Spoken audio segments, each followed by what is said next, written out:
నమస్తే, welcome to Pallavi TV. Relationship నిలబడాలంటే ఏం చేయాలి, పడిపోకుండా ఉండాలంటే ఎలాంటి జాగ్రత్తలు తీసుకోవాలి, దీనికి సంబంధించి మాత్రం మనకు ఒక గురువు కావాలి. ఆ గురువు ఎవరైతారంటే relationships and life balance coach అవుతారు. సో అట్లాంటి ఒక గురువు క్యారెక్టర్ ఈరోజు మనతో ఉన్నారు, గణేష్ మందాడి గారు. మాట్లాడదాం సార్. నమస్తే. నమస్తే. మీరు బుక్సే రాసినారు ఏకంగా. ఈ రిలేషన్ సార్, ఎంత జనరేషన్ పాతకు వెళ్ళినా ఫ్యూచర్ జనరేషన్ మనం ఎక్స్పెక్ట్ చేసి మాట్లాడినా రిలేషన్షిప్స్ నిలబడడానికి మాత్రం ఎన్ని సూత్రాలు వచ్చినా మళ్ళీ అవసరం అవ్వాల్సి వస్తుంది.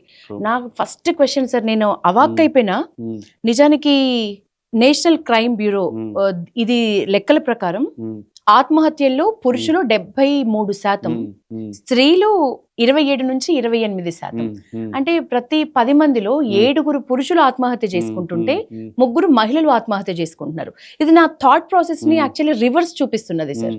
నిజమేనా? మీ అంచనా ఎట్లుంది? చాలా సెన్సిటివ్ టాపిక్ అండి. 100%. ఈవెన్ సర్వేలు, మల్టిపుల్ స్టడీస్ కూడా అవే చెప్తున్నాయి. ఇక్కడ బాటమ్ లైన్ ఏంటంటే, కారణం ఏంటంటే మెన్కి అంటే పురుషులకు ఇమోషనల్ రెగ్యులేషన్ రూపిస్తుంది. వాళ్ళ ఎమోషన్స్ని హెల్తీగా ఎక్స్ప్రెస్ చేయలేకపోతారు, వాళ్ళు సపరేట్ చేసుకుంటారు. ఇప్పుడు ఎగ్జాంపుల్, చిన్నప్పటి నుంచి నేడి సరే నువ్వు మగాడు రా, అబ్బాయి రాను, ఏడవకూడదు, అక్కడ నుంచి మొదలవుతుంది. ఎంత బాధ ఉన్నా బయటికి ఏడవకూడదు, కొన్ని బాధలు బయటికి పంచుకోలేడు, అంటే ఇమోషనల్గా వాళ్ళు ఎక్స్ప్రెస్ చేయలేరు చాలా ఎమోషన్స్ని. చిన్నదానికి నువ్వు ఫీల్ అవుతావా, ఇంత చిన్నదానికి హర్ట్ అవుతావా, అలాగా ఏడవడమే కాదు ప్రతి ఎమోషన్. ఇప్పుడు ఎమోషన్స్ లో ఒక 1000 రకాల ఎమోషన్స్ ఉన్నాయండి. మనకు తెలిసింది కోపము, దుఃఖము, సంతోషము, ప్రేమ, ఇలాంటివి 1000 ఆఫ్ ఎమోషన్స్ ఉన్నాయి. అందులో ఏ ఎమోషన్ మనలో ఫీల్ అయినా ప్రతి ఎమోషన్, ఈవెన్ సంతోషాన్ని కూడా కొన్ని సందర్భాల్లో వాళ్ళు ఎక్స్ప్రెస్ చేయలేరు అబ్బాయిలు. సో ఇక్కడ ఏంటంటే మెన్ అండ్ ఉమెన్ సైకలాజికల్ గా దే ఆర్ కండిషన్ డిఫరెంట్లీ. అంటే పుట్టుకతో ఈక్వల్ గానే పుడతారండి. అంటే జెనెటికల్ గ్యాప్ కాదు అది, జెనెటికల్ గా అందరికి ఈక్వలే. వచ్చినప్పుడు ఫ్రెష్ స్లేట్ తోటి బయటకు వస్తారు, అంటే క్లీన్ స్లేట్ అంటాం కదా. అలా పుట్టాక పెరిగేటప్పుడు కండిషనింగ్. వాళ్ళకు 2 years వరకు వాళ్ళకి ఏం తెలియదు, 3 years వరకు ఏం తెలియదు. కొంచెం పెద్దగా అవుతుంటే బాయ్, అమ్మాయి, అబ్బాయి అన్నట్టు. సో సొసైటల్ కండిషనింగ్ లా ఇమోషనల్ రెగ్యులేషన్స్ లో వాళ్ళకి ఏంటంటే ఎక్స్ప్రెసివ్ ఉండరు వాళ్ళు. So they suppress their emotions. మీరు పేరెంట్స్ నిందితులు అంటున్నారా? ఇప్పుడు పేరెంట్స్ నిందితం కాదండి, సొసైటల్ కండిషనింగ్ కదా. పేరెంట్ అంటే ఇప్పుడు పేరెంట్స్ కూడా వేరే వాళ్ళ పేరెంట్స్ దగ్గర నేర్చుకున్నారు.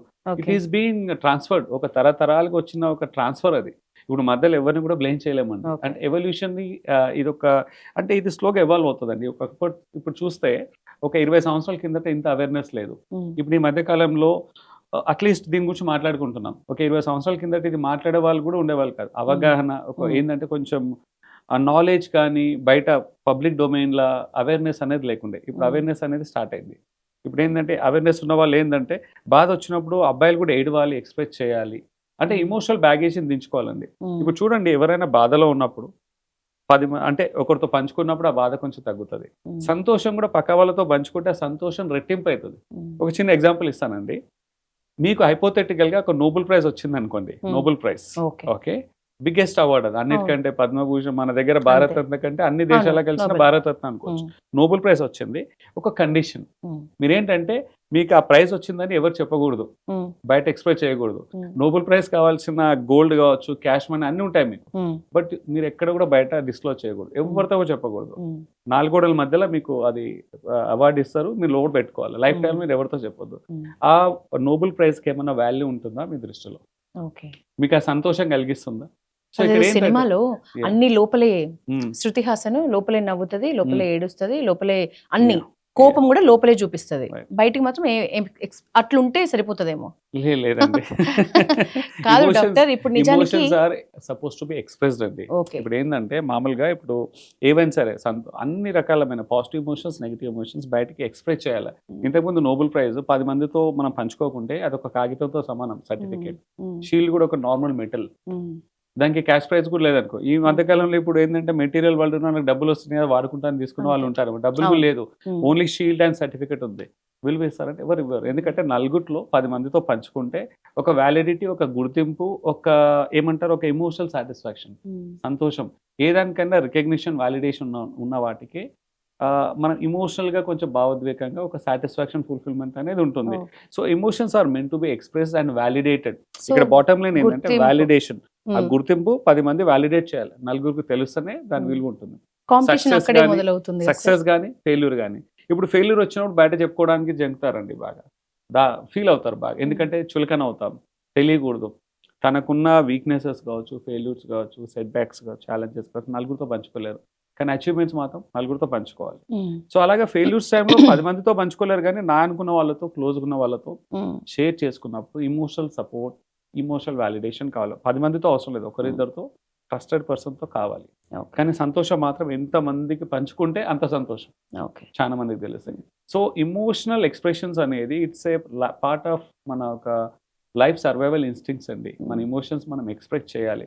ఎందుకంటే మన మాటలు చెప్పనివి ఇప్పుడు కూడా ఏ లాంగ్వేజ్కి, ఏ వొకాబులరీకి, ఏ గ్రామర్కి అందని కమ్యూనికేషన్ మెసేజ్ మన ఇమోషన్స్ ఇస్తాయండి. ఇప్పుడు చూడండి, నవ్వుకు భాషతో సంబంధం లేదు. ఏ దేశంలోకి వెళ్ళినా ఏ భాషకు కూడా సంబంధం లేదు. మన నవ్వు, ఏడుపు, కోపము, దుఃఖం, ఇమోషన్స్కి లాంగ్వేజ్ లేదు. ఇట్స్ అ న్యాచురల్ ఎక్స్ప్రెషన్ అంతే. సో ఎమోషనల్ అది అన్ని దాంతో పాటు మీరు అన్నది గుర్తింపు కూడా. ఈ గుర్తింపు దగ్గరే నిజానికి ఇప్పుడు రిలేషన్స్ చాలా ఇంట్లో కూడా ఇప్పుడు సపోజ్ చూస్తే ఒకళ్ళు చూస్తే ప్రతి చిన్నదానికి ఓవర్ ఎక్స్ప్రెసివ్ అవుతూ ఉంటారు. ఒక కిడ్ని చూస్తే ఎప్పుడు గమ్మున, ఇప్పుడు ఈవెన్ క్రికెట్ చూసినా కూడా తన ఇష్టమైన బ్యాట్స్మెన్ బౌలర్ ఒక మంచి క్రెడిట్ సాధించిన గమ్ముని అంటే హ్యాపీనెస్ కూడా చాలా కూల్గా ఉంటది. ఇంకొకరిలో అయితే ఎగిరి గంతులు వేస్తారు, చప్పట్లు కొడతారు, విజిల్స్ వేస్తారు. సో ఈ ఇంబ్యాలెన్స్ అనేది స్వతహాగానే మెన్ లో తక్కువ, విమెన్ లో ఎక్కువ, గర్ల్స్ లో ఎక్కువ, బాయ్స్ లో తక్కువ. యాక్చువల్ గా ఇమోషన్స్ ఇద్దరులో ఈక్వల్ గానే ఉంటాయండి. మెన్ అండ్ ఉమెన్ కి ఈక్వల్ గానే ఉంటాయి, కానీ మెన్ బయటకి ఎక్స్ప్రెస్ చేయకూడదని సొసైటల్ కండిషనింగ్, ఒక ప్రెషర్ ఉంటుంది వాళ్ళ పైన. లేదు సార్, చిన్నప్పటి నుంచి పిల్లలు కూడా అంతే కదా. ఇప్పుడు ఒక అమ్మాయిని అబ్బాయిని పక్కన పెడితే అబ్బాయి ఓవర్ ఎక్స్ప్రెసివ్ ఉండరు, అమ్మాయి ఉన్నంత. చిన్న చిన్న కిడ్స్ తీసుకున్నా ఆ ఏజ్ కి వెళ్ళి అయితే మనం ఏం రుద్దలేము కదా అంటున్నారు. 5-6 years అప్పటికే కండిషనింగ్ అవుతుందండి.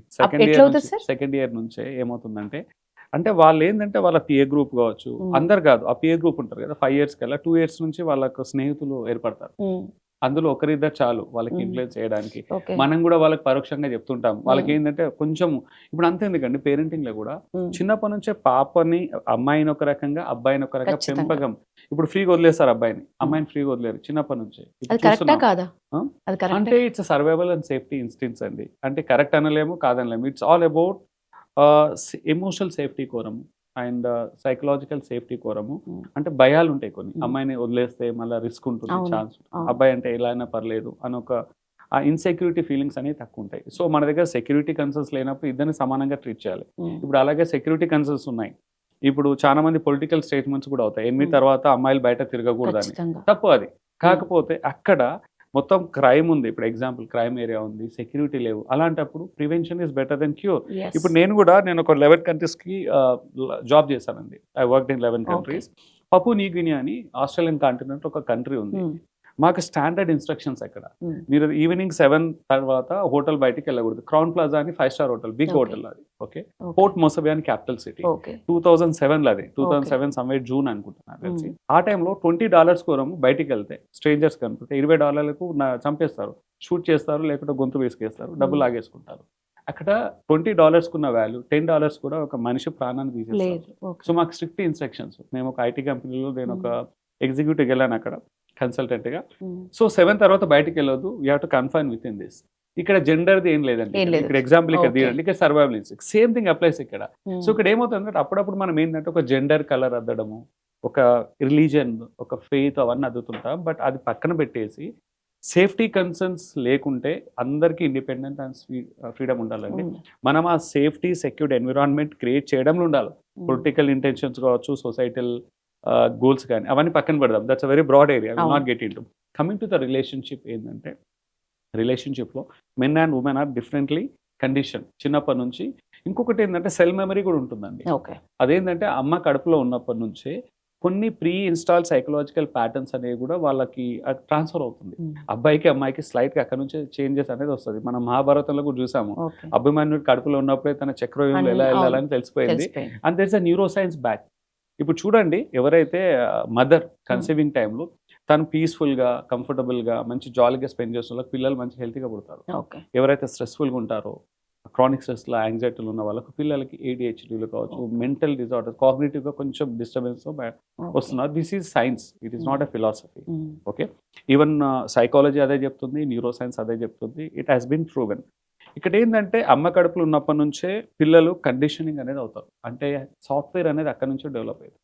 హార్డ్వేర్ అందరికి సమానమే ఉంటుంది, ఓకే. Software is different. మీ ఇప్పుడు సొంత అభిప్రాయం వరకు తోబుట్టులు ఏ మంత్ నుంచి సార్ ఎవరికండి? ప్రెగ్నెన్సీ టైం ఏ మంత్ నుంచి? కాగ్నిటివ్ అంటే వాళ్ళకి బ్రెయిన్ డెవలప్ అయినప్పటి నుంచి స్టార్ట్ అవుతుంది. ఓకే. అప్పటి నుంచి వాళ్ళకి ఏంటంటే మెమరీ అనేది ఉంటుంది. ఓకే. బ్రెయిన్ డెవలప్ అయిన నార్మల్ గా 3rd month or 4th Okay. month, I'm not Mm. Doctor but Ah. Specific గా అక్కడ నుంచి Okay. ఒక బ్రెయిన్ కంప్లీట్ గా డెవలప్ ఫామ్ అయ్యాక then they will have their memories. Okay. వాళ్ళు అప్పటి నుంచే థింక్ చేయడము, దే స్టార్ట్ రెస్పాండింగ్, అవును. అవన్నీ స్టార్ట్ అవుతాయి 4th month maybe Mm. Ideal గా. Mm. ఇక్కడ ఏంటంటే ఇమోషనల్ రెగ్యులేషన్ ని హెల్తీ వేగా ఎక్స్ప్రెస్ చేయాలండి. ఇక్కడ మ్యారిటల్ కాంఫ్లిక్ట్స్ కూడా ఇప్పుడు భార్య భర్తలకు కూడా ఇప్పుడు చిన్నపిల్లలదే కాదు, పెద్దగా అయ్యి గ్రోన్ అప్ చైల్డ్ అనమాట, Okay. గ్రోన్ అప్ చిల్డ్రన్, అమ్మాయి కానీ అబ్బాయి కానీ 25 సంవత్సరాలు వచ్చినా 30 సంవత్సరాలు వచ్చినా they carry their emotional patterns. Mm. Emotional patterns ఏంటంటే చిన్నదానికి సెన్సిటివ్గా అలగడము, Mm. కోపంగా లైక్ అగ్రెసివ్గా రియాక్ట్ అవ్వడము, వాళ్ళకి ఏంటంటే ఆ కోపింగ్ మెకానిజమ్స్ ఉంటాయి. కోపం వచ్చినప్పుడు ఎలా రియాక్ట్ అవుతారు అంటే హెల్తీగానా అన్హెల్తీగా న్యూట్రల్గానా, Mm. సంతోషాన్ని ఎలా ఎక్స్ప్రెస్ చేస్తారు. ఇంతకుముందు అన్నాము మనము ఎక్స్ప్రెస్ చేసే విధానంలో కొంచెం ఇటాట్ ఉండొచ్చు, ఇంట్రోవర్ట్స్ అండ్ అవుట్రోవర్ట్స్ ఖచ్చితంగా. ఇద్దరికి కూడా మంచి లక్షణాలే. ఇంట్రోవర్ట్ లక్షణమైన చెడు కాదు. ఇప్పుడు ఇంట్రోవర్ట్స్ బాగా క్రియేటివ్ ఉంటారు, బాగా okay. They are like a self exploring creative ఉంటారు, అబ్జర్వేషన్ స్కిల్స్ ఎక్కువ ఉంటాయి, they are like more micro level of observation skills ఉంటాయి. ఎక్స్ట్రోవర్ట్స్ ఏంటంటే they are more social Mm. And బాగా ఎక్స్ప్రెస్ చేస్తారు. వాళ్ళకు డీటెయిల్గా స్పెసిఫిక్ వెళ్ళరు వాళ్ళకు, Mm. అంటే they don't do self reflection, అంత డీప్ వెళ్ళరు. ఓకే. ఇక్కడ ఏంటంటే చాలా మంది ఏంటంటే తను ఇంట్రోవర్ట్ తను ఎక్స్ట్రోవర్ట్ అని ట్యాగ్ ఇచ్చుకుంటారు. ఈజీగా. 100% ఇంట్రోవర్ట్ అండ్ ఎక్స్ట్రోవర్ట్ ఎవరు ఉండరండి. Mm. రెండు మిక్స్గానే ఉంటుంది, ఒక డామినెంట్గా ఉంటుంది. ఓకే. ప్రీడామినెంట్గా ఒకటి మనకు పైన కనపడుతుంది, బట్ ఇంటర్నల్గా they are introverts and extroverts. ఒక సందర్భంలో ఇంట్రోవర్ట్ ఉంటారు, ఒక సందర్భంలో ఎక్స్ట్రోవర్ట్ ఉంటారు. ఏదైతే డామినేటివ్ ఉంటే రెండు చేతులు పనిచేస్తాయి కానీ Ah. ఈ లెఫ్ట్ హ్యాండ్తో కూడా రాయొచ్చు కానీ ఎక్కువ రాయలేము, అవును. ప్రాక్టీస్ చేసి వస్తుంది. Right hand is more comfortable. Mm. So అలాగా మెన్ అండ్ ఉమెన్ కూడా అందరికి ఎమోషన్స్ ఉంటాయి, ఇద్దరికి ఎమోషన్స్ ఉంటాయి. How you express Mm. Conditioning బాగున్నప్పుడు. ఇప్పుడు యువతకి అండ్ మోడర్న్ కపుల్స్కి కావాల్సింది ప్రతి ఒక్కరికి అండి, చిన్న అంటే ఇన్ఫాంట్ నుంచి ఒక ఓల్డ్ ఏజ్ వాళ్ళకి కూడా emotional regulation is the need of the hour. Because mental pandemic అనేది స్టార్ట్ అయిందండి. Mm. అంటే తెలియకుండానే everybody is going through stress and anxiety. గతం గురించి ఉన్న పాత జ్ఞాపకాలు, అన్డిజైర్డ్ అవుట్కమ్స్, ఫెయిల్యూర్స్ కావచ్చు, ఎవరితో ఏదైనా గ్రడ్జెస్ కావచ్చు, రిలేషన్షిప్ ఏదన్నా కాన్ఫ్లిక్ట్స్ రిలేటెడ్ కావచ్చు, ఇలాంటివన్నిటిని వాళ్ళు మోస్తుంటారు, ఎమోషనల్ బ్యాగేజ్ మోస్తుంటారు. That carries the stress. By product ఏంటంటే స్ట్రెస్. అది గుర్తు రాగానే బాడీలో న్యూరోకెమికల్స్, ఫిజియలాజికల్ చేంజెస్ వస్తాయండి. వదిలేయమంటారు గతం. ఏది గతాన్ని మరి వదిలేయాలండి. గతం నుంచి లెసన్స్ లెసన్స్ నేర్చుకున్నారంటే నేర్చుకోవాలి, but we should not give the meaning. Suffering victimhood అనే భావనలో ఉండకూడదు, ఒక విక్టిమ్ భావనలో ఉండకూడదు. Mm. గతాన్ని మనం మర్చిపోకూడదు, ఖచ్చితంగా మర్చిపోకూడదు, గుర్తుపెట్టుకోవాలి. బట్ ఏది గుర్తుపెట్టుకోవాలో దాని మీనింగ్ ఏంటనేది ఇంపార్టెంట్. Mm. ఇప్పుడు how you reframe it. Okay. ఒకప్పుడు నేను బాగా మోసపోయాను, నన్ను మోసం చేశాడు, నా లైఫ్ అయిపోయింది ఈయన వల్లనే, కక్ష, Mm. హేట్రెడ్నెస్, ప్రతీకారం ఆ దేశంలో ఉండకూడదు. Mm. నేను ఒక మంచి గుణపాఠం నేర్చుకున్నాను అక్కడ నుంచి, I will move on. Life అంతే. lesson. అంటే be thankful for what you are currently. ఒక Okay. లెసన్ వచ్చింది. Mm. ఇక్కడ ఏంటంటే ఇక్కడ నుంచి I will become a better version, మళ్ళీ అలా చేయను. ఒక పాఠాన్ని తీసుకొని తర్వాత ఆ వ్యక్తిని కూడా మనస్ఫూర్తిగా క్షమించాలండి. యాజ్ అ కోచ్గా నేను చెప్తాను, Mm. తన ముందెళ్ళి క్షమించకుండా మీ మనసులో తనను క్షమించాలి. ఎంత Mm. మోసం చేసిన వాళ్ళనైనా వాళ్ళని మనస్ఫూర్తిగా క్షమించకుంటే వాళ్ళు గుర్తొచ్చేప్పుడల్లా ఆ పెయిన్ అని డబుల్ అవుతుంది, మ్యాగ్నిఫై అవుతుంది. Mm. సో ఫర్గివింగ్నెస్ అనేది చాలా ఇంపార్టెంట్ అండి. వీలుంటే ఫేస్ టు ఫేస్ క్షమించండి, టర్మ్స్ బాగా అవుతాయి.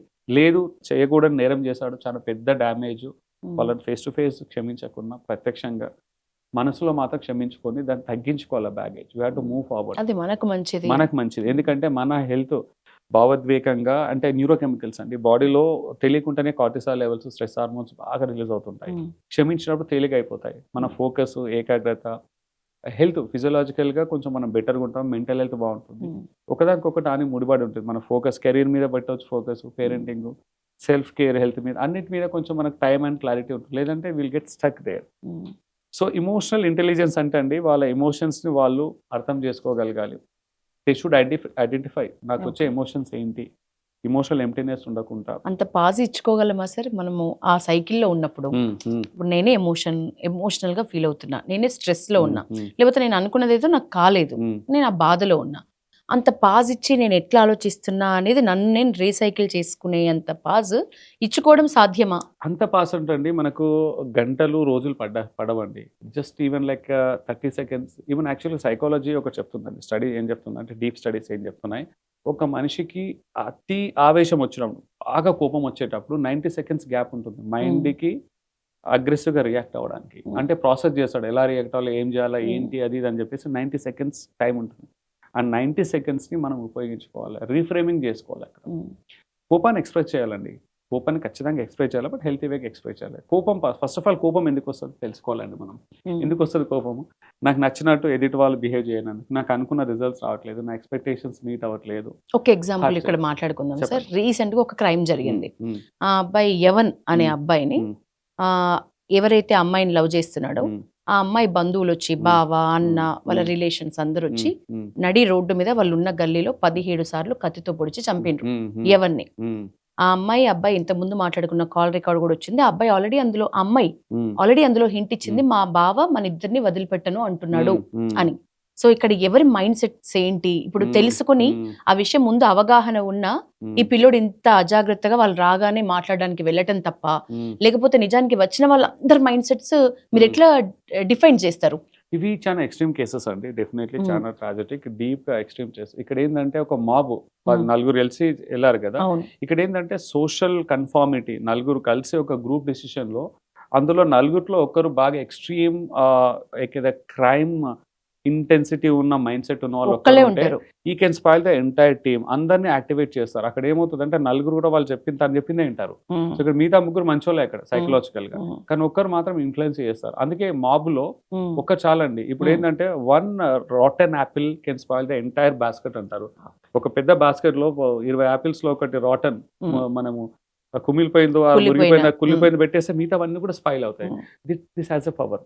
సో నెగిటివిటీ చాలా ఫాస్ట్గా స్ప్రెడ్ అవుతుందండి, పాజిటివిటీ అంత మంచిగా అంత త్వరగా స్ప్రెడ్ అవ్వదు. సో ఇక్కడ ఏంటంటే అందులో ఒకరు ఉంటారండి, అంటే సైకలాజికల్గా దే ఆర్ లైక్ మోర్, అంటే కొంచెం క్రిమినల్ మైండ్ సెట్, తర్వాత రివెంజ్ మైండ్ సెట్. అలాగే వాళ్ళకి ఏంటంటే కల్చర్, బిలీవ్స్, వాళ్ళకి ఏంటంటే pride, family pride, Right. Social pride, ఏదో ఒక ఎమోషన్ గట్టిగా ఉంటుంది. ఆ ఎమోషన్ ముందు ఉమ్. ఇది లీగలా, ఇల్లీగలా, నేరమా, విఘ్నత అన్ని కోల్పోతారు వాళ్ళు. ఉమ్. దాని ముందు వాళ్ళకి కావాల్సింది అదొకటే. ఉమ్. ఈవెన్ ఆ సంఘటన అయింది, దురదృష్టవశాతం, వెరీ పిటి, చాలా అవును. దురదృష్టవశాతం వాళ్ళ ప్రాణాలు పోయినా, అవును, చనిపోయింది. అయ్యో పాపం. సో ఇక్కడ ఏంటంటే ఈ రోజు కూడా తనకు పశ్చాత్తాపము, రియలైజేషన్ అనేది ఉండదు. ఇప్పుడు వెళ్ళి అడిగినా కానీ ఉమ్. తనకు ఆ ఎమోషన్ గట్టిగా ఉంది. ఆ ఎమోషన్ ఏంటంటే pride, cultural pride, social pride, ఒక ఏంటంటే అంటారు కదా రివెంజ్ సార్. అంటే నాకు Revenge. తెలిసినంత Yeah, yeah. టాపిక్ లో ఏంటంటే ఇతను సొంత బావ అవుతాడు ఆ ఉమ్. అమ్మాయికి. ఉమ్, సో ఆ అమ్మాయి ఇతన్ని కాదని ఎవరిని ఇష్టపడుతోంది, correct. వీళ్ళిద్దరికి ఆల్రెడీ బంధువులు పెళ్లి అనుకుంటున్న పరిస్థితి. కరెక్ట్. ఆ ఈ ఇష్టత, అమ్మాయికి. హేట్రెడ్నెస్ ఎమోషన్ అదే చాలా పవర్ఫుల్ ఉంది. Mm. అన్ని చిన్నగా నన్ను కాదంటుంది అమ్మాయి అనుకుంటే చాలు అబ్బాయిలు ఇంత సైకిక్ గా ఎందుకు అవుతున్నారు? అబ్బాయిలు, నిజంగా అమ్మాయిలు, still ప్రతి మనిషి ఆశ్చర్యం అండి, సార్. అబ్బాయి కావచ్చు, అమ్మాయి కావచ్చు, ఈవెన్ సొంత తల్లిదండ్రులు హానర్ కిల్లింగ్స్ మీరు చూడండి. సొంత పేరెంట్సే పిల్లలని కూడా వాళ్ళ Mm. మాట వినందుకు Mm. ఇష్టం లేని పెళ్లిళ్ళు చేసుకుంటాను. హానర్ కిల్లింగ్స్ అవును. కూడా మనం చాలా చూసాము. ఉమ్. ఇక్కడ ఇప్పుడు చెప్పిన ప్లేస్ లో ఆ ప్లేస్ లో వాళ్ళ చెల్లి ఉమ్. అక్కడ ఉన్నా కానీ తన మీద కూడా దాడి చేసే పరిణామాలు, Okay. ఎందుకంటే అంటే అత మైండ్ సెట్ అలాంటిది. Mm. సో మనము ఇమోషనల్ రెగ్యులేషన్ అనేది ఎక్స్ట్రీమ్ కేసెస్ లో పక్కన పెడదాం మనం, Okay. Day to day life లో. ఓకే. ఇప్పుడు ఏంటంటే నార్మల్ పేరెంటింగ్ లో, హెల్తీ రిలేషన్షిప్ అందరు అలా ఉండరు కదా. అవును. అలాంటివి ఏంటంటే 100లో 1% అలా ఉంటాయి, మేబీ 2% ఉంటాయి. మిగతా 98% వాళ్ళకి ఇమోషనల్ రెగ్యులేషన్ అనేది డే టు డే లైఫ్లో మనము ఏంటంటే ఇన్స్టెడ్ ఆఫ్ ఇంపల్సివ్గా రియాక్ట్ అయ్యే బదులు కొంచెం కాన్షియస్గా రెస్పాండ్ అవ్వాలి, రీఫ్రేమింగ్ చేసుకోవాలి. అది ఇలా చెప్పిన మాటలతో చెప్పినట్టు అవ్వదు, ఇట్ రిక్వైర్స్ ప్రాక్టీస్. అదేంత అభ్యసించాలి బాగా. ఒక లాంగ్వేజ్ని మనము మాట్లాడాలంటే, భాషను మాట్లాడాలంటే ప్రాక్టీస్ చేస్తూనే వస్తుంది కదా. ఇమోషనల్ రెగ్యులేషన్, ఇమోషనల్ ఇంటెలిజెన్స్ కూడా మనం ఎఫర్ట్స్ పెట్టి కాన్షియస్గా మనం ప్రాక్టీస్ చేసినప్పుడే వస్తుంది. ఓవర్ ఎ పీరియడ్ వస్తుంది. This is an ongoing. Language is not a perfect, ఎప్పుడు ఎవాల్వ్ అవుతూనే ఉంటుంది. ఇలాగే ఇమోషనల్ రెగ్యులేషన్ కూడా ఎవాల్వ్ అవుతూనే ఉంటుంది. There is no end. కానీ బేసిక్ ఇది లైఫ్ స్కిల్లే కాదండి, this is one of the చాలా ఇంపార్టెంట్ స్కిల్ ఇది రిలేషన్షిప్స్కి. అండ్ ప్రిడామినెంట్గా అంటే రిలేషన్షిప్స్ బాగుంటేనే ఎవ్రీథింగ్ వర్క్స్. కెరీర్ బాగుంటుంది, కెరీర్లు ఎదుగుతారు, ఇమోషనల్ ఇంటెలిజెన్స్ బాగుంటుంది, రెగ్యులేషన్ బాగుంటాయి, రిలేషన్షిప్, మ్యారిటల్ లైఫ్ బాగుంటుంది, సొసైటల్ ఫ్రెండ్షిప్, పియర్ గ్రూప్ బాగుంటుంది సొసైటీలో, ఇంట్లో ఫ్యామిలీ మెంబర్స్ బాగుంటారు, నేబర్స్ బాగుంటారు, అన్నిటికీ సక్సెస్కి కూడా అండ్ ఈవెన్ ఆరోగ్యానికి కూడా అండి. రిలేషన్షిప్ బాగుంటే కూడా ఎక్కడికి వెళ్ళినా హ్యాపీగా ఉంటాడు. అది లేకుంటే ఎక్కడికి వెళ్ళినా లైక్ స్ట్రెస్ తోటి ఇలాగే పగలు ప్రతీకారం పెంచుకొని ఏదో ఒక దగ్గర ఆర్థికంగా నష్టపోవడమో లేకుంటే తను సఫర్ అవుతూనే ఉంటాడు. ఇంకా ఇప్పుడు చూడండి అండి, ఇమోషనల్ ఇంటెలిజెన్స్ మీద చాలా స్టడీస్ ఉన్నాయి. ఇప్పుడు హైలీ సక్సెస్ఫుల్ అయిన పర్సన్స్, సిఇఓలను తీసుకుందాం, సత్య నాదెల్లా, సుందర్ పిచాయ్, ఇలాన్ మాస్క్, బిల్ గేట్స్, పెద్ద పెద్ద ఆంటర్ప్రీనర్స్ అని తీసుకున్నాము. టాప్ ఆంటర్ప్రీనర్స్ అందరినీ రీసెర్చ్ చేస్తాను అందులో యాక్చువల్గా 67% అరౌండ్ వాళ్ళకి హై ఇమోషనల్ ఇంటెలిజెన్స్ ఉంది. And high emotional intelligence EQ అంటాం. ఇప్పుడు ఎదగడానికి ఐక్యూ ఒకటే కాదండి, కాగ్నిటివ్ యావరేజ్ ఐక్యూ ఉన్నా కానీ ఈక్యూ తోటి దే ఆర్ సర్పాసింగ్. వాళ్ళు ఏంటంటే వాళ్ళను ఎదగగలుగుతున్నారు. ఇప్పుడు చెప్పాలంటే నేను వాళ్ళని తక్కువ చిన్న చూపు చూపించట్లేదు. సత్యనాదేళ్ల కంటే, సుందర్ పిచాయ్ కంటే హై ఐక్యూ ఉన్న వాళ్ళు చాలా మంది ఉన్నారు. వాళ్ళు ఎదగలేరు. ఎందుకు? వాళ్ళకు ఏంటంటే పీపుల్ మేనేజ్మెంట్, స్ట్రెస్ని కోపప్ చేయడము, ప్రెషర్ని కోపప్ చేయడము. ఇమోషనల్ రెగ్యులేషన్ అంటే ఖాళీ గొడవలు పడకపోవడం ఒకటే కదండి. హై ప్రెషర్ ఉన్నప్పుడు హౌ యూ మేనేజ్ ఇట్. మన ఇండియన్ క్రికెట్ కెప్టెన్ తీసుకుందాం, ధోని, మహేంద్ర సింగ్ ధోని. తనకు టాలెంట్ కంటే ఎక్కువ ఇమోషనల్ రెగ్యులేషన్ అండి. అగైన్ మన ఫ్యాన్స్ మనోభావాలు దెబ్బతింటే, బట్ తన అండర్లైనింగ్ ఏంటంటే తనకి ఎంత సెన్సిటివ్ మ్యాచ్ అయినా, ఎంత టెన్షన్ మ్యాచ్ అయినా, టెన్స్డ్ మ్యాచ్ అయినా లాస్ట్ బాల్ వరకు నిగ్రహం, ఇమోషనల్గా స్టేబుల్గా ఉంటాడు అతను. You not get panic. అలాంటి ఓడిపోయే మ్యాచ్లు ఎన్నో మ్యాచ్లను టర్న్ అరౌండ్ చేశాడు. Last ball, last over, last ball వరకు కూడా టర్న్ అరౌండ్ అయిపోయినాయి మ్యాచ్. ఓడిపోయే మ్యాచ్లు గెలిపించారు. It is all because of emotional regulation. Even nature నేర్పుతుందండి. నేచర్, ప్రకృతి కూడా. అడవికి రాజు సింహం అంటాం. ఓకే, దానికి ఇమోషనల్ రెగ్యులేషన్ ఉంటుందండి. Highest level of emotional regulation ఉంటుంది. ఇప్పుడు అంత పవర్ఫుల్ లయన్ అయినా కానీ వేటాడేటప్పుడు ఇట్ మెయింటైన్స్ ఇట్స్ రెసిలియన్స్. ఒక చిన్న జింకని వేటాడడానికి సైలెంట్గా హాఫ్ అన్ అవర్ వెయిట్ చేస్తుంది. సైలెంట్గా, వితౌట్ మేకింగ్ నాయిస్ అండ్ స్టేబుల్గా. ఏ టైంలో యాక్షన్లో దిగాలో ఆ టైంలో యాక్షన్లో దిగుతుంది. It doesn't believe on it's strength. తను బలం మీద దాన్ని ఫోకస్ పెట్టదు. తన రెసిలియన్స్ అంటే ఇమోషనల్ రెగ్యులేషన్ అది చూపిస్తుంది. ఇప్పుడు ఎగ్జాంపుల్ అలాగే ఇప్పుడు చిరుత ఉంది. చిరుతకి ఇమోషనల్ రెగ్యులేషన్ తక్కువ ఉంటుంది. That banks on it speed. ఒక గంటకి 140 కిలోమీటర్ స్పీడ్, 3 సెకండ్స్లో 140 కిలోమీటర్ స్పీడ్ అందుకుంటుంది. Fastest animal on the earth. అది కూడా ఏంటంటే నేచర్ లెసన్ ఏంటంటే అది ఒక 30 సెకండ్స్ వరకే ఆ స్పీడ్లో పరిగెత్తగలుగుతుంది వేటాడి. ఆ 30 సెకండ్స్లో అది హంటింగ్ అవ్వకుంటే వదిలేస్తుంది. It takes 20 minutes break. It has been proven scientifically. BBC వాళ్ళందరూ కూడా చాలా రీసెర్చ్ చేశారు. ఎందుకంటే 35 అంటే దాని తర్వాత ఒక 5 సెకండ్లు పరిగెత్తినా దానికి హార్ట్ స్ట్రోక్, అది బ్రెయిన్ స్ట్రోక్ వచ్చేస్తుంది. బ్లడ్ ప్రెషర్ చాలా రెట్టింపై వచ్చేస్తుంది. There is a kind of nature's wonderful lesson. చిరుత దగ్గర, సింహం దగ్గర, ప్రకృతి దగ్గర మనం నేర్చుకోవాల్సింది ఏంటంటే మనం పరిగెత్తుతూ ఉంటాం చాలా. ఒక లెవెల్ స్ట్రెస్ వచ్చాక ఆగం. ఇంకా పానిక్, ఇంకా వెళ్ళి పానిక్ అటాక్స్ అవుతున్నాయి ఈ మధ్యలో. మామూలుగా పారాలైసిస్ అవ్వడం, బ్రెయిన్ స్ట్రోక్స్, హార్ట్ స్ట్రోక్స్, ఇవన్నిటికీ కారణం we are not regulating our emotions. అంతే, క్షణిక ఆవేశంతో it creates a lot of irreversible damages. So ఆ రెసిలియన్స్ అనేది చాలా ఇంపార్టెంట్. ఎంత కోపానికి మనకు వచ్చినా కానీ కొంచెం ఆ కోపాన్ని తగ్గించుకొని కొంచెం కూల్గా ఆలోచిస్తే. టిప్స్ చెప్తారా సార్? డే బై ఇప్పుడు డే లైఫ్ లో జనరల్ గా పాటించాల్సిన, ఇప్పుడు నాకు కోపం ఎక్కువ, నేను ఎట్లాంటి లక్షణంతో ఉండాలి? నాకు ఒక లైన్, ఒక సూత్రం, లేకపోతే ఒక టిప్ ఈ రోజుకి నాకు కావాలి అని అంటే ఎట్లాంటి చెప్తారు? ఇప్పుడు ప్రతి ఒక్కరికి ఇమీడియట్గా ట్రిగ్గర్ అయ్యే అంటే ప్రతి ఒక్కరు ఒక విషయంలో ట్రిగ్గర్ అవుతారండి. అమ్మాయి కావచ్చు, అబ్బాయి కావచ్చు, భార్యలు భర్తలు ఒక సిచ్యువేషన్లో ట్రిగ్గర్ అవుతారు, ఇమీడియట్గా రియాక్ట్ అవుతారు. వాళ్ళు ఐడెంటిఫై చేసుకోవాలి ఎక్కడ ట్రిగ్గర్ అవుతున్నారు, వాళ్ళు ఏ విషయంలో ట్రిగ్గర్ అవుతున్నారు. ఆ ట్రిగ్గర్ అవ్వడానికి కొన్ని రీజన్స్ ఉంటాయి, వాళ్ళ ఎక్స్పెక్టేషన్స్ ఉంటాయి. ఫస్ట్ మొట్టమొదటిది ఏంటంటే వాళ్ళ ఎక్స్పెక్టేషన్స్ని అలైన్ చేసుకోవాలి. అన్రియలిస్టిక్ ఉండకూడదు ఎక్స్పెక్టేషన్. ఇప్పుడు నా హ్యాపీనెస్కి మొత్తం నా భార్యనే కారణము లేదా భర్తనే కారణం అంటే అది తప్పు. అది స్టడీస్ కూడా చెప్తున్నాయి. 80% వరకు మన సంతోషం కావచ్చు, మన ఎమోషనల్ ఫుల్ఫిల్మెంట్ మనలో నుంచే జనరేట్ అవ్వాలి. 80%, 20% మాత్రమే ఉన్నాము. పేరెంట్స్ 100% పిల్లల మీద పెడతారు సార్, పెడతారు. అది తెలియకుండా వాళ్ళు చేసే తప్పండి. అందుకే డిసప్పాయింట్మెంట్ అండి. అందుకే వాళ్ళు నిరాశకు గురైపోవడం, స్ట్రెస్కి వెళ్ళిపోవడం అవుతుంది. ఇప్పుడు నా సంతోషాన్ని నేనే జనరేట్ చేసుకోకుంటే నా లైఫ్ పార్ట్నర్కి నేను ఎలా ఇవ్వగలుగుతాను? నా హ్యాపీనెస్ నా కంట్రోల్లో లేనప్పుడు ఎదుటి వాళ్ళ కంట్రోల్లో ఎలా ఉంటుంది? వాళ్ళకు కూడా వాళ్ళ సంతోషం ఇంపార్టెంట్, వాళ్ళ హెల్త్ ఇంపార్టెంట్. వాళ్ళు ఎలా బాధ్యులు చేయలేము. ఒకసారి మనం సెల్ఫ్ రిఫ్లెక్షన్, మనం ఏంటంటే ఆత్మ పరిశీలన డీప్గా చేసుకుంటే అర్థమవుతుంది. అది మనం ఏంటంటే అన్బయాస్గా చూడాలి. లేదు నువ్వు నా వైఫ్, నువ్వు రెస్పాన్సిబిలిటీ, నా హస్బెండ్ నువ్వే బాధ్యత. ఇక్కడ ఏంటంటే అన్ఫార్చునేట్లీ పెళ్లికి ముందున్న బ్యాగేజ్ అంతా కూడా వాళ్ళ మీద తీస్తారు. నేచర్ అంటే ఆ కోపింగ్ మెకానిజమ్స్ ఉంటాయి కదా. ఇప్పుడు కొంతమంది ఇమీడియట్లీ రియాక్ట్ అవుతుంటారు. నేను ముందు రియాక్ట్ అయ్యాను కాదు, పెళ్లి తర్వాత నీ వచ్చాకనే అవుతున్నాయి అంటారు. కాదు, అది వెనక్కి వాళ్ళు చూస్తే నా కోచింగ్లో నేను చూస్తాను, చిన్నప్పటి నుంచినే ఇమోషనల్ ప్యాటర్న్స్. ఎక్కడ ట్రిగ్గర్ అవుతారు, ఎక్కడ కోపంగా ఉంటారు, ఎక్కడ సబ్మిసివ్ అవుతారు, ఎక్కడ లైక్ షట్ డౌన్ అవుతారు, ఇవన్నీ కూడా ప్యాటర్న్స్ అయ్యండి. కాకపోతే అప్పటి వరకు బయటికి రావు. అవి లైఫ్ పార్ట్నర్ వచ్చాకనే బయటకు వస్తుంటాయి. తర్వాత పిల్లల మీద తీసుకుంటారు, ముందు లేకుండే తర్వాత అయినామని చెప్పేసి. సో ఇక్కడ ప్యాటర్న్స్ వాళ్ళు ఐడెంటిఫై చేసుకోవాలి. ఎక్కడైతే వాళ్ళు ట్రిగ్గర్ అయ్యే ప్యాటర్న్స్ ఏంటి, ఆ ప్యాటర్న్ ఎందుకు వస్తుంది, వాటి Mm. ఎక్స్పెక్టేషన్ ఏంటి, అంటే రీజన్ ఏంటి, నాకు కోపం వస్తుంది, Mm. ఎందుకు కోపం వస్తుంది, దాన్ని లోతుకి వెళ్ళాలి. అది నిజంగా కోపం రీజనేనా, లేకుంటే ఎంప్టీనెస్సా, లేకుంటే సాడ్నెస్సా, లేకుంటే గిల్టా, రిగ్రెటా, దానికి ఎగ్జాక్ట్ మీనింగ్ ఇవ్వాలి. అంటే ఆ ఎమోషన్కి మనం కోపం అని ఇమీడియట్లీ ట్యాగ్ చేస్తాం. కోపం కోపం కాదు, చాలా వరకు అలా సెల్ఫ్ రిఫ్లెక్ట్ చేసినప్పుడు ఆ ఎమోషన్ కోపం కాదండి, Mm. Unmet emotional desire. Okay. ఒక గిల్ట్ కావచ్చు, అంటే అన్రియలిస్టిక్ ఎక్స్పెక్టేషనే కావచ్చు, ఆర్ లేదా మీరు ఎక్కడో బయట ఏదో ఇబ్బంది అయింది, ఆఫీస్లో ఉన్న స్ట్రెస్ అంతా తీసుకొచ్చి అవుట్ బస్ట్ అవ్వడానికి ఇక్కడ ఒక ఇంటి. ఆపర్చునిటీ కమాన్ బ్లాస్ట్ చేసేసాము. సో అక్కడ అర్థం చేసుకోవాలి, కోపం అవడానికి నిజంగా ప్రాబ్లం ఇక్కడ నేను రియాక్ట్ అయినాను గట్టిగా, ఇంట్లోకి వచ్చాక రియాక్ట్ అయినాను. Mm. రియాక్ట్ అయింది మా పిల్లల గురించి రియాక్ట్ అయినానా, రియల్ ఇష్యూ తోట, భార్య ఏదైనా అన్నందుక, లేకుంటే బయట బ్యాగేజ్, ఎస్. ఆ రిఫ్లెక్షన్ అనేది ఉండదు.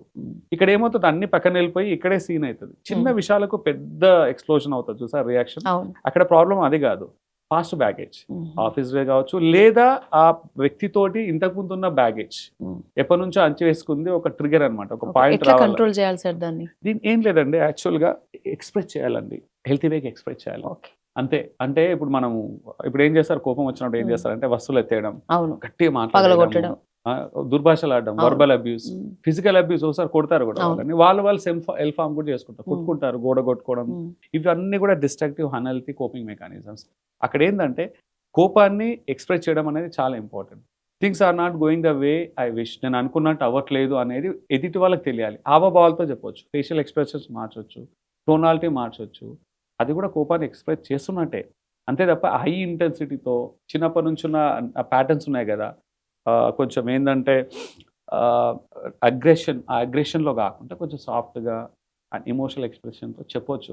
ఎదుటి వ్యక్తికి తెలియాలా ఇక్కడ అయినా అది what ever outcome is not desirable, నాకు నచ్చట్లేదని అలా మెసేజ్ వెళ్ళాలంతే. ఓకే. అండ్ నాకు తెలియాలా ఎందుకు వస్తుంది కోపం అని చెప్పి Okay. ఎక్స్ప్రెస్ చేయాలి. Okay. And you have to reframe the words. Okay. ఇక్కడ ఏమవుతుందంటే నువ్వు ఎప్పుడైతే నాకు నచ్చినట్టు చేయవు, అది అట్లనే అవుతుంది నాకు తెలుసు అని కాకుండా యాక్చువల్గా మెసేజ్ కన్వే చేయాలి. ఓకే.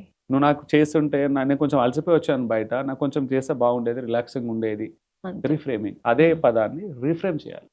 సో ఇక్కడ ఏంటంటే కొంచెం మనం రిఫ్లెక్ట్ చేసుకొని ఆ, ఆ, అర్థం చేసుకోవాలి. నెక్స్ట్ టైం కూడా ఎక్స్పెక్టేషన్, ఇక్కడ ఏమవుతుందంటే ఎక్స్పెక్టేషన్ సెట్ చేసుకోవచ్చు, నా హై అన్రియలిస్టిక్ ఎక్స్పెక్టేషన్ని కొంచెం రియలిస్టిక్గా తెచ్చుకోవచ్చు.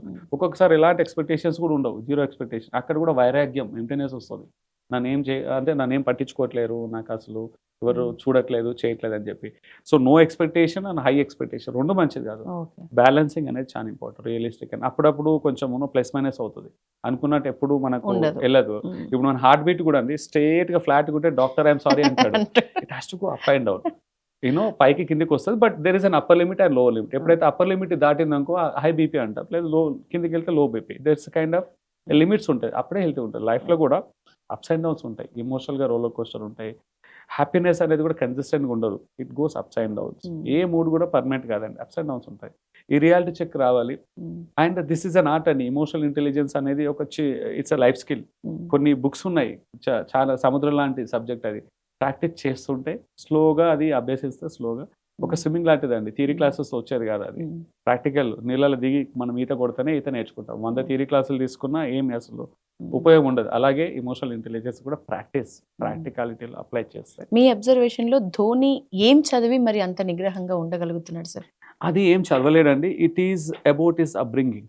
His Okay. అప్బ్రింగింగ్, తన చిన్నప్పటి నుంచి తన నేచర్ అలా ఉంది. కొంతమందికి ఏంటంటే బై న్యాచురల్ గిఫ్టెడ్గా, అంటే ఇప్పుడు వాళ్ళ ఇంట్లో ఎవరో ఒకరు, వాళ్ళ అమ్మనో నాన్ననో లేక మెంటోరో ఎవరో ఒకరు ఎమోషనల్గా రెసిలియంట్ ఉన్నారు. అక్కడ చూసి మ్యాచింగ్ అండ్ మిర్రరింగ్లో అట్లా గ్రూమ్ అయ్యాడు తను. ఒక టీచర్ ఉండొచ్చు, ఓకే. అలా ఇంపార్టెంట్ క్లాస్ టీచర్, ఏదో ఒక క్లాస్లో ఒక 2 సంవత్సరాలు ఒక టీచర్ వాళ్ళ లైఫ్లో వచ్చినా చాలు, ఓకే. లైఫ్లో నాటుకుంటాయి, విత్తనం నాటుకుంటుంది, స్ట్రాంగ్ కరెక్ట్. అయిపోతుంది.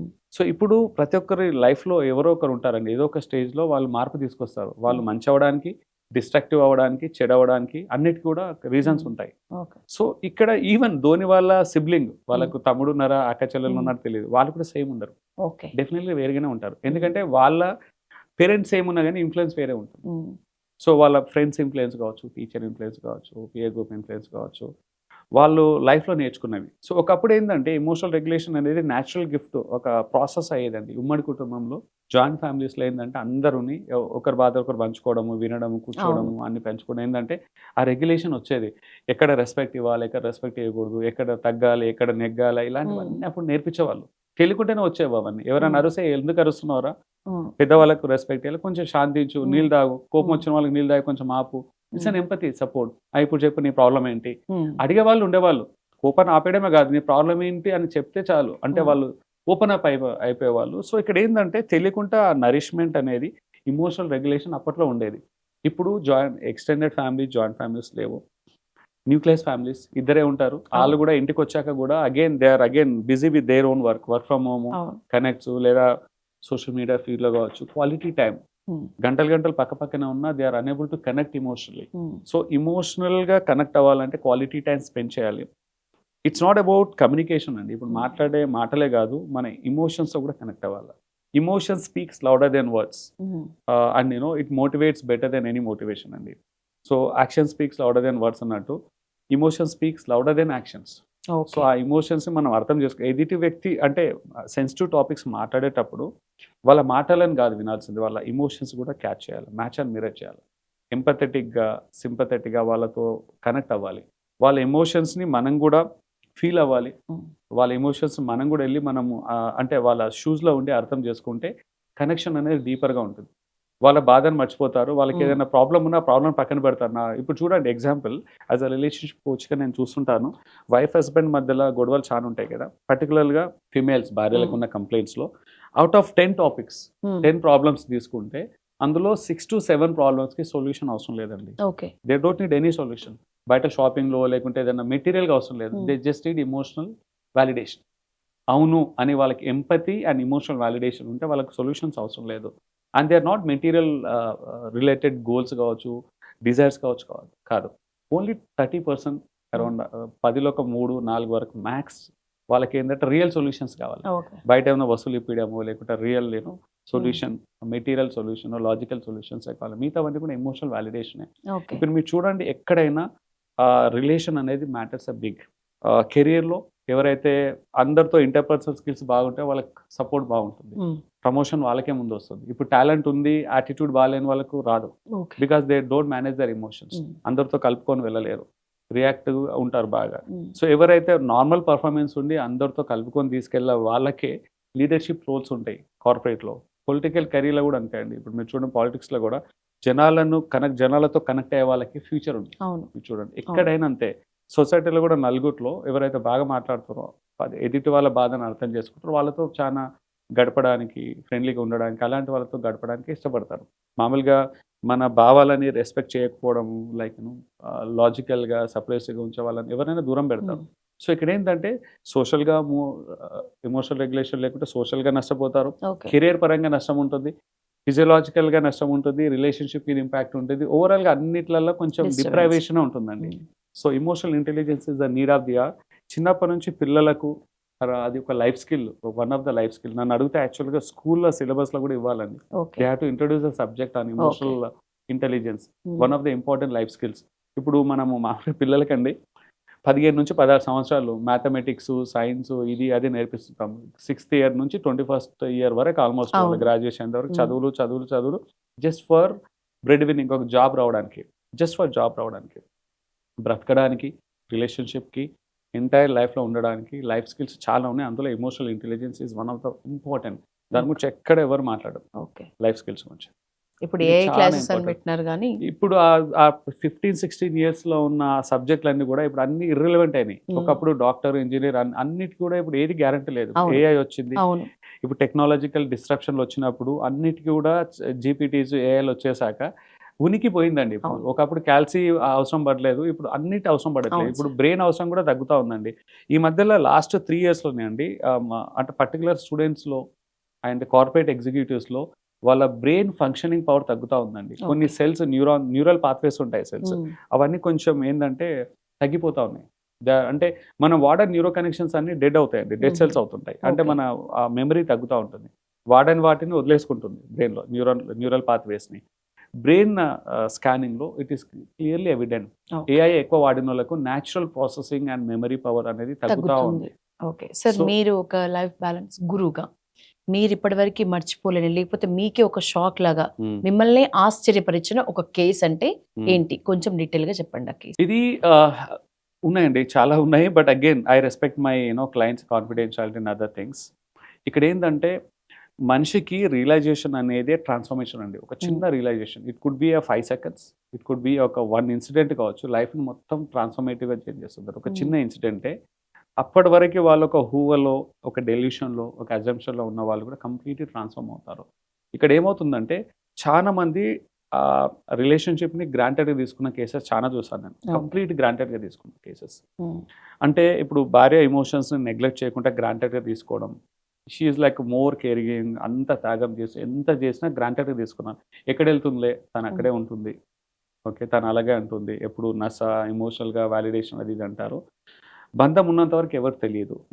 వన్స్ తను ఏంటంటే ఆ బంధం మన దగ్గర నుంచి విడిపోతుంది అని తెలిసినప్పుడు ఆ మూమెంట్లో దే విల్ గెట్ రియలైజేషన్ దగ్గర. ట్రాన్స్ఫర్మేషన్ అనేది when we miss something we realize it. ఇప్పుడు ఎగ్జాంపుల్ మనం కూడా చూడండి, సడన్గా ఏదన్నా సడన్గా యాక్సిడెంట్ అయ్యే స్పాట్లో మిస్ అయ్యి మనం లైఫ్ సేవ్ అయింది అనగానే ఆ టైంలో will feel that this is a second life అనేది. సెకండ్ లైఫ్ అనే ట్రాన్స్ఫర్మేషన్ ఆ రోజు నుంచి మన పర్సెప్షన్ మారుతుంది. పర్టికులర్ అలాంటి ఇన్సిడెంట్స్ని అవాయిడ్ చేస్తాం. అంత స్పీడ్ కావచ్చు, అలాంటి కర్వ్స్ కావచ్చు, డ్రైవింగ్లో మారుస్తాం. ఇక్కడ రిలేషన్షిప్లో కూడా ఏమవుతుందంటే కొంతమంది తను ఏంటంటే ఇంకా నాకు ఏదొద్దు, సడన్గా నేను డివోర్స్ ఇచ్చేస్తాను, ఐఎమ్ డన్ విత్ ఇనఫ్ అని చెప్పేసి she has shut down completely shut down. ఎంత ఎంటర్టైన్ చేసినా వాళ్ళ మదర్ చెప్పినా ఫాదర్ చెప్పినా ఎవరు చెప్పినా వినట్లా. ఇంకా నాకు చాలా అంటే రీజన్ కూడా తెలియదు, అందరికి రీజన్ కూడా తెలియదు. She close all the doors and I will only sign on the papers or otherwise నేను బ్రతుకున్నాను, ఇంకా నాకు చాలు లైఫ్ అన్నట్టు స్టేజ్కి వెళ్ళినప్పుడు దెన్ భర్త చూడాలి ఇంకా తన రియలైజేషన్. తను మిస్ అయ్యాక చిన్న పసిపిల్లంలాగా ఏడవడం, మిస్ అవుతున్నారు. అంత వాల్యూ తెలిసింది. ఒక 15 రోజులు నెల తనతో దూరం అయ్యేసరికి విలువ అనేది తెలుస్తుంది, ఎంత గ్రాంటెడ్గా తీసుకున్నాము, తను లేకుంటే నేను బ్రతకలేను, తనేమోగా నేనైతే బ్రతకలేను, ఆ స్టేజ్కి రియలైజేషన్ అయింది. బట్ అంతకుముందు తను విడిపోకముందు అంటే తను బ్రేకప్ అవ్వకముందు అంటే ఇమోషనల్గా స్టాండ్ తీసుకోకముందు ఈ టేకెన్ ఫర్ గ్రాంటెడ్. అంటే కంప్లీట్గా చులకన చేయడం, రెస్పెక్ట్ ఇవ్వకపోవడము. ఇక్కడ ఎవరికి ఓపెన్ అప్ అవ్వలేదు. అదేంటంటే వాళ్ళు నాకు కౌన్సిలింగ్ వచ్చారు. Somehow she didn't open up after a lot of కొంచెం ర్యాపో బిల్డ్ అయ్యాక. మామూలుగా ఎవరైనా ఇమీడియట్లీ ఓపెన్ అప్ అవ్వరు. నేను కూడా తన మాట వింటాను ఒక నమ్మకం ర్యాపో తెలిసాక she started sharing all the incidents one after one, how she support right from 15 years in our marriage. నేను అప్పుడు అర్థమైంది నాకు ఇట్ ఈజ్ ఏంటంటే ఒక వ్యక్తికి ఎదుటి వ్యక్తి వాల్యూ తెలియనప్పుడు అలాగే ఉంటుంది. బట్ ఏదైతే మనం మిస్ అయినప్పుడు ట్రాన్స్ఫర్మేషన్ అనేది అవుతుంది. సో ఇక్కడ ఏంటంటే they are like wonderful couple now, the very wonderful. But ఈ కంప్లీట్లీ లాస్ట్. తను కూడా ఈ బికేమ్ మ్యాడ్, ఇంకా నేను ఏం చేయలేను భర్త. సో ఇక్కడ ఏంటంటే రియలైజేషన్ అనేది అంత ఏజ్కి వచ్చినాక అవ్వకూడదండి. This is one of the big takeaway for others. We shouldn't learn from others our own mistakes. మన మిస్టేక్స్ నుంచి మనం నేర్చుకోకూడదు, ఎదుటి వాళ్ళ మిస్టేక్స్ నుంచి నేర్చుకోవాలి. ఏవైనా సరే అండి, బంధం కావచ్చు, మనకున్న బ్లెస్సింగ్స్ ఏవైనా బ్లెస్సింగ్స్, మన ఆరోగ్యం హెల్త్ కావచ్చు, మనకున్న తెలియదు. మన హెల్త్ కూడా సడన్గా ఏదైనా చిన్నది ట్రిగర్ వచ్చిందనుకో మనం ఎక్కడికి వెళ్ళిపోతాం. ఒక నెగిటివ్ రిజల్ట్ ఏదైనా ఒక పాజిటివ్ టెస్ట్లో ఏదైనా పాజిటివ్ వచ్చిందనుకో విల్ బి ప్యానిక్, నెగిటివ్ రాగానే మళ్ళీ రీబర్త్. సో ఇక్కడ ఏంటంటే ఉన్నప్పుడు తెలియని వాల్యూ వెళ్ళేటప్పుడు తెలుస్తుంది. ఆ పరిస్థితి తెచ్చుకోకండి.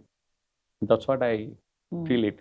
సో ట్రాన్స్ఫర్మేషన్ అనేది ద మూమెంట్ వి రియలైజ్ ఏమన్నా కొంచెం ఏంటంటే ప్రైజ్లెస్ థింగ్స్, హెల్త్, రిలేషన్షిప్, ఈ రెండు అనేది ప్రైస్లెస్ అండి. డెఫినెట్లీ ఈ రెండు ప్రైస్లెస్ థింగ్స్. వెల్త్, కెరియర్ ఇవన్నీ కూడా వీ కెన్ రీక్రియేట్. ఒక 1 కోటి రూపాయలు పోయినా మళ్ళీ 10 కోట్లు మనం సంపాదించవచ్చు, కానీ మన ప్రాణం పోతే మళ్ళీ తిరిగి రాదు.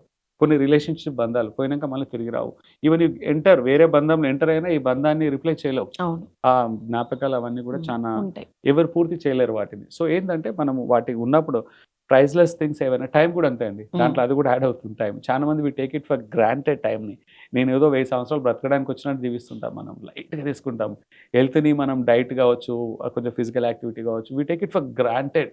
డాక్టర్ దగ్గరికి వెళ్ళేసి ఓకే ఏదైనా డాక్టర్ పానిక్ బటన్ నొక్కినాక అప్పుడు రియలైజ్ అవుతాం మనం, I think it is important. లేదా మనమే భరించలేనంత పెయిన్ ఒక పెయిన్ పాయింట్కి రీచ్ అయినాక రియలైజ్ అవుతాం, అప్పటికి కొంచెం డ్యామేజ్ అవుతుంది.